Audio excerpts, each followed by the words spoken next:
We can't make this ballot measure about a certain party. We can't make this about a certain politician because it's simply not. That's our featured guest today, Shea Siegert, Campaign Manager of Alaskans for Better Elections.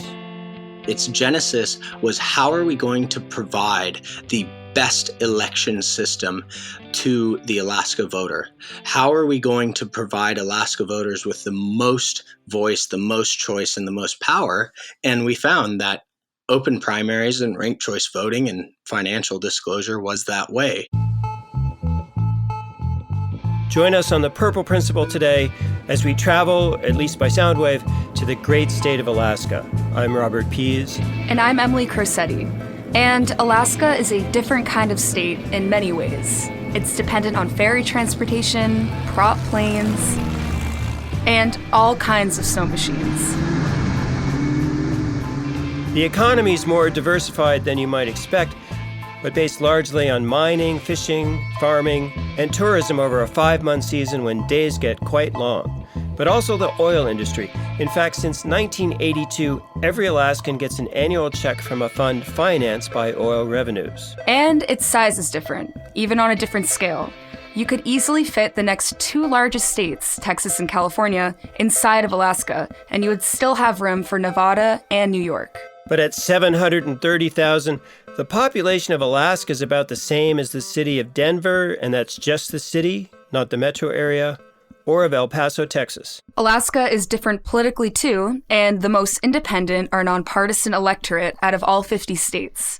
Nearly 57% of Alaskans do not register for one of the 2 major parties. In fact, only 13% of Alaskans register as Democrats and 24% as Republicans. And the rest choose to register as nonpartisans or are classified as unaffiliated if they designate no choice. That's 57% are nonpartisan or unaffiliated, which might explain why Alaska was the most recent state to have an independent governor, Bill Walker. We talk about bipartisanship. Having a bipartisan administration. We'll have a no-partisan administration. We are going to field the best and brightest Alaskans across the state. Our administration is going to look like Alaska in every way possible, because partisan politics will not have a place in our administration. Or why Alaska's most famous political quote from the former long-serving U.S. Senator Ted Stevens is distinctly nonpartisan. My motto has been here, to hell with politics. Just do what's right for Alaska. And yes, it's also cold in Alaska, as you might have heard. The average midwinter temperature in Fairbanks, a city in the interior, is a bone-chilling -10 degrees Fahrenheit. That's tough for many sports, but perfect for the official state sport of competitive sled dog racing, more commonly called dog mushing. Good job. It's all right. Welcome to Iditarod. Good job. But what makes Alaska so intriguing this year is that non-partisanship is on the ballot. Alaska Ballot Measure 2 is one of the nation's most ambitious attempts at electoral reform in decades. It calls for the opening up of party primaries, ranked choice voting, and campaign finance transparency in a single ballot initiative. In an earlier episode, Charles Whelan, founder of Unite America, which supports the initiative, describes the polarization that Ballot Measure 2 aims to reverse. Yeah, I think one of the scary things going on here is you've got a lot of different forces at work. Anyone who's been watching TV more than 15 years knows that's new. The rise of television news where you pick your ideology, the rise of social media where not only are you hearing the echo chamber, but think about something like gerrymandering. Now big data allows us to gerrymander better than we used to, which means more safe seats, which means the primaries matter more. They're more expensive races. Who do you get the money from? The people who are the most extreme. Every single force is pushing us apart. But this initiative is not without opposition. And this comes largely from the Republican side, which currently holds the governor's office and the majority in the state Senate. And some of their most creative ads have addressed the complexity of ranked choice voting, where voters rank their top 4 candidates, but the ultimate winner must receive more than 50% of votes. And remember, there's a lot of fishing in Alaska. Ballot Measure 2 is a direct attack on Alaska elections. Outside billionaires are spending millions to fool you into supporting an election scheme called ranked choice voting. where what you want is not what you get. You order king salmon, you get fish guts. You heard that right. Or maybe it takes guts to push through this kind of electoral reform. We spoke to Campaign Manager Shea Siegert several times over the past few months about the ballot measure and its prospects. Beginning with a conversation last summer while birds were still around, and Shea was traveling to campaign events before COVID hit full force. I guess the best place to start would be in 2019 when the initiative started up.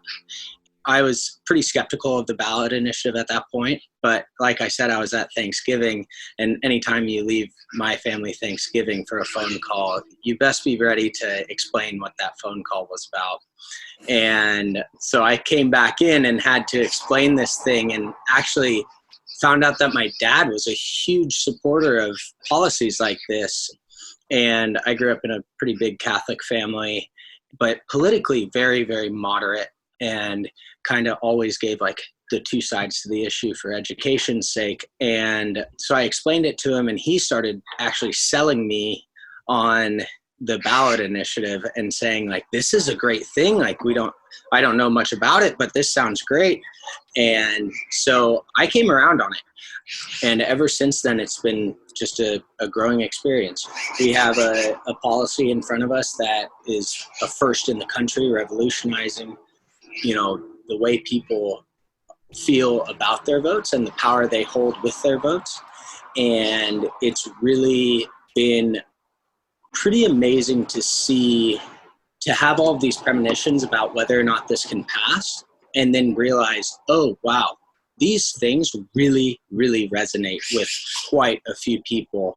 I was wondering if you could just talk a little bit about, obviously Alaska has this rich history of being politically independent, but what does that mean in terms of this ballot measure? Yeah, so the late Senator Stevens has this amazing, amazing quote that says, "To hell with politics." And you hear that a lot. You saw Governor Walker in 2014 run on Alaska First. When you're the head of a construction crew, you're not going to ask your best worker what party they are before you put them to work. When you are out in the wilderness and you are running into trouble and need to call in a helicopter to come get you out of there, you're not going to ask the pilot what party he is. And so that rings true in our politics. No, that's something we talk about a lot on this podcast, trying to get away from that two-party death spiral. I mean, one really important portion to this ballot initiative is the open primaries portion. I'm a registered nonpartisan, and I came to being a nonpartisan from the right. I was a registered Republican since I was from 18, and then in 2016, I decided I needed to become a nonpartisan.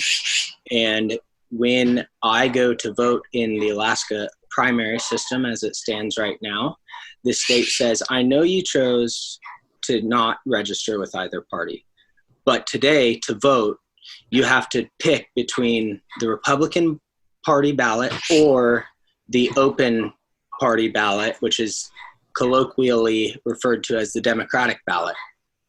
However, if someone wins in the Democratic primary, they become on the ballot in the general election Democratic Party nominee Joe Schmo.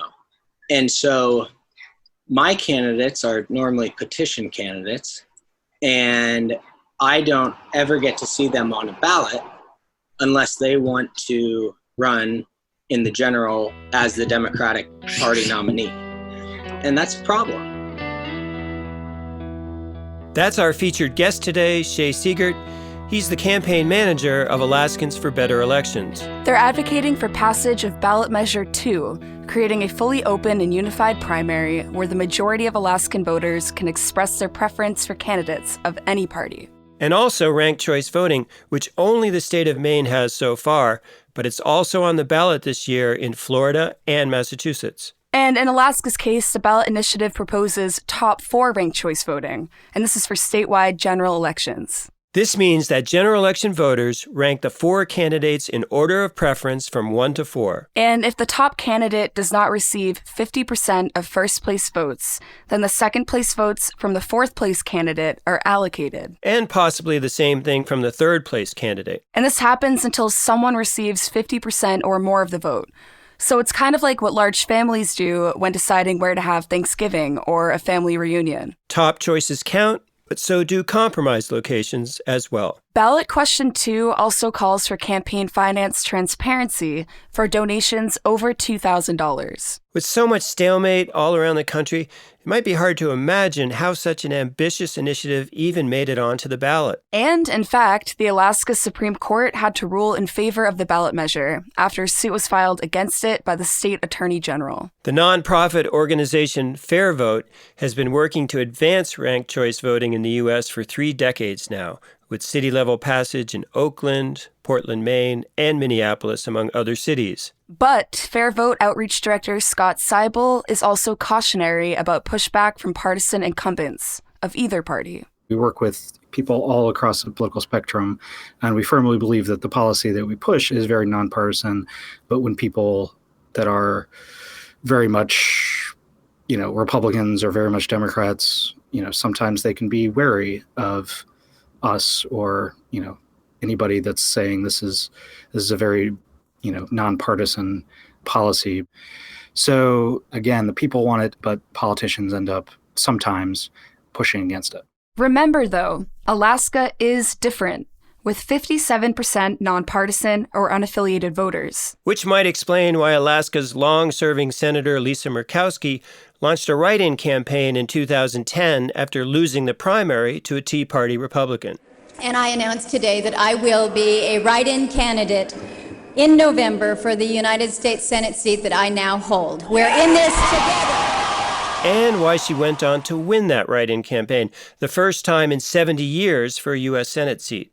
Tonight, after 8 weeks, I think we can say our miracle is here. Our miracle is here. Or why current Senate candidate Al Gross, who declared as independent, is currently running a competitive race versus Republican incumbent Dan Sullivan. I've been an independent since I was 18, except for a very, very brief stint. When Trump won, I became a Democrat briefly. But this state's full of independents, 57%. People like to think for themselves up here. They don't like to be told what to do. In Alaska, independents are allowed to run in the Democratic primary, which is what I did. And I will caucus with the Democrats, of course. We caught up with Shea again this fall after the ballot measure had gained the endorsement of the most important nonpartisan group in the U.S., both today and for the last 100 years or so. 2 days ago, we actually received the full endorsement of the League of Women Voters Alaska chapter. This is quite a big deal, being that the last time ranked choice, any sort of ranked choice voting was put to question in Alaska, that was 2002. The League of Women Voters Alaska chapter actually paired up with the lieutenant governor of the time and wrote the statement of opposition, which showed up on the ballot to voters.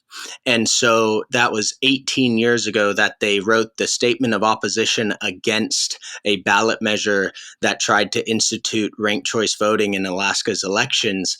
And now in 2020, they have come out in full support and are drafting a statement of support for us. And so this endorsement comes at a very crucial time. So now you have their blessing, so to speak, their support. But what do you do tactically with that? We are going to be putting that on mailers. We're going to be putting their logo and the word of endorsement on mailers, in our TV ads, in our radio ads, and then also in conversations with folks who are on the fence. And so what we're going to do is share with those people who are on the fence. The League of Women Voters has come out in support. And time again, we normally find that folks look and see the league supporting and say, okay, that decides it for me. So then, can you possibly estimate in terms of polling what kind of bump that could give you? It's looking like it could give us about a 5-point bump. Right now, we're polling very, very well. We've been in the upper 60s across 6 polls since early in 2019. However, now that we have a formal opposition, we have a well-funded opposition against us, they're going to try and move that needle.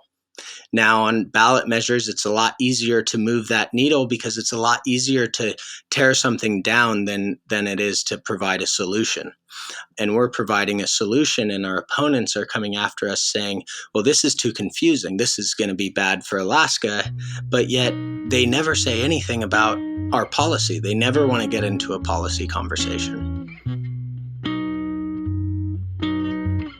That was our featured guest this episode, Campaign Manager Shea Siegert, talking about the endorsement of the League of Women Voters for Ballot Measure 2 in Alaska. And remember, Alaska is different, with only 13% registered Democrats, 24% registered Republicans, and 57% nonpartisan or unaffiliated. For example, in 2016, for the first time in decades, the Alaska state legislature flipped from Republican control to a bipartisan coalition of Democrats, independents, and moderate Republicans. But as independent as Alaska may be, change may still not come easy.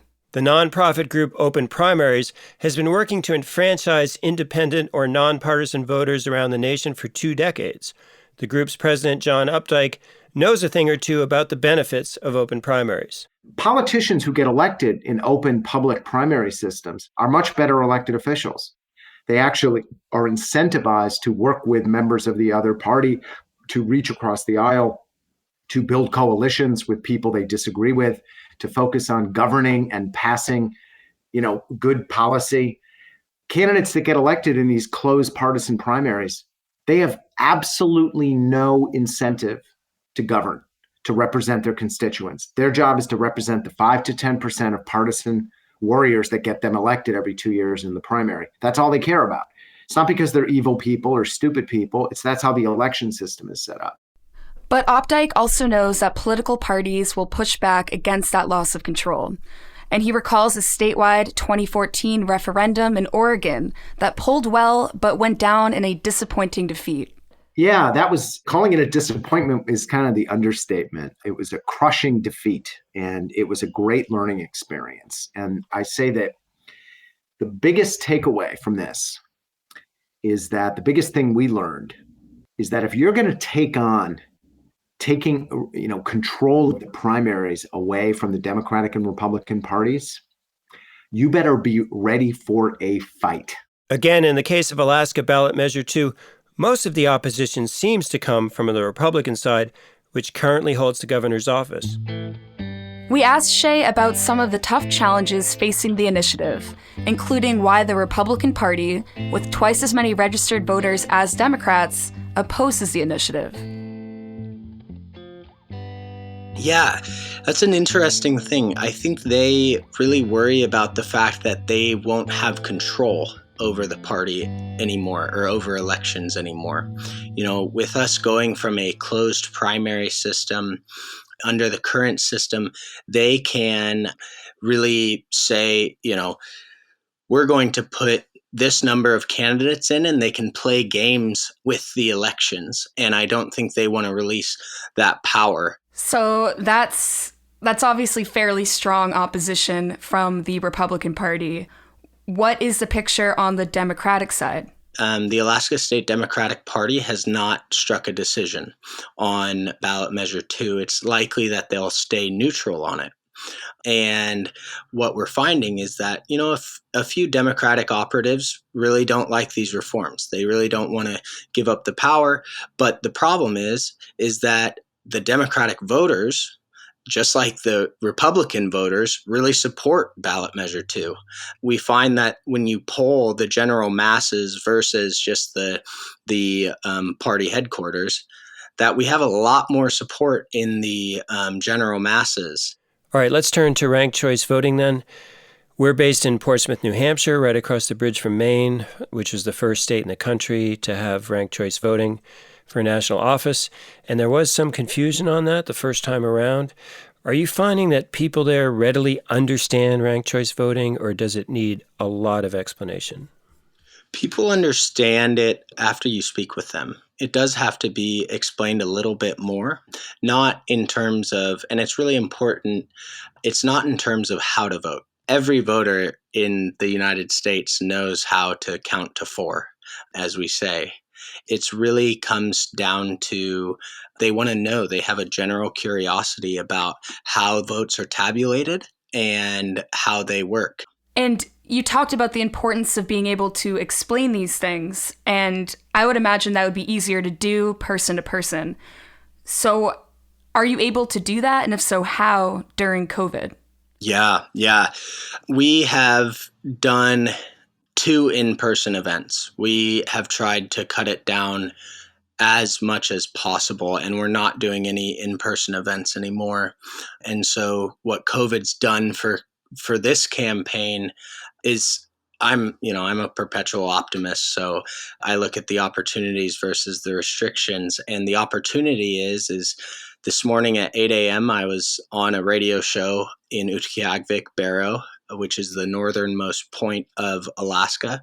I followed that up by doing a presentation in Juneau to the Juneau Chamber of Commerce, and then did a radio show in Kenai and Fairbanks. All of these places I wouldn't have been able to be in all of these places in a single day. It would be like having a meeting in Illinois and then having one in El Paso, Texas, in terms of mileage and how far these places are apart from each other. So you had mentioned you've had a number of polls where 60% of respondents have been in favor. Let's talk a bit about the 40% who are not in favor in those polls. Do they tend to be in certain regions, or are they a certain age group? What are the characteristics of that group?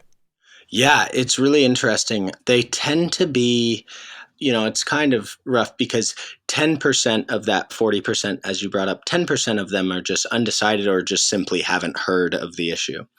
The remaining 30%, I would say, they may like one topic that we bring up, but they're not necessarily ready to make this jump from what they know.